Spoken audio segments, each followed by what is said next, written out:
আচ্ছা, সুপ্রিয় দর্শক মণ্ডলী, আমি আপনাদের টম ভাই। এখানে একজন বিজেপি কর্মী আছে, নাম হচ্ছে দাদা আমির হোসেন। হ্যাঁ, আমির হোসেন। আমির হোসেন। এবং দাদা আপনি? জিয়াউল হক।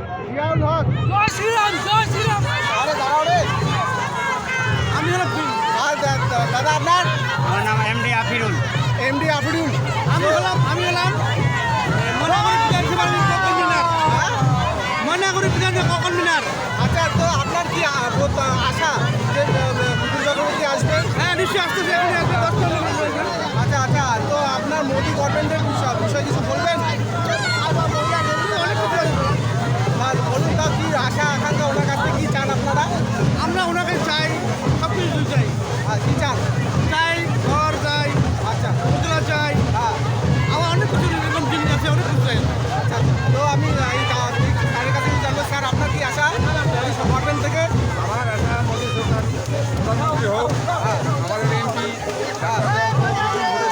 আচ্ছা।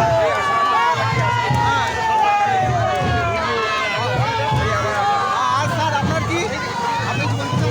এবার হলো যে এই পশ্চিমবঙ্গ সরকার আচ্ছা। মমতা ব্যানার্জি আসার পর থেকে আচ্ছা। সাধারণ মানুষের উপর যে এত অন্যায় অত্যাচার হ্যাঁ বর্তমান জামানায়, হ্যাঁ।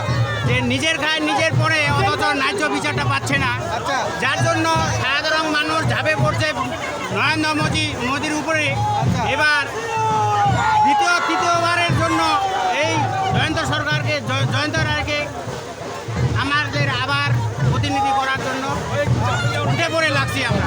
ওকে ওকে ওকে। এইবারে 400 পার, বিজেপি 400 পার। আচ্ছা, এবারে বলছেন যে পৃথিবী 400 পার, যে আদৌ পৃথিবী 400 পার হবে কি না সেটা তো আমরা পরে জানবো। হ্যাঁ, হ্যাঁ। আজকে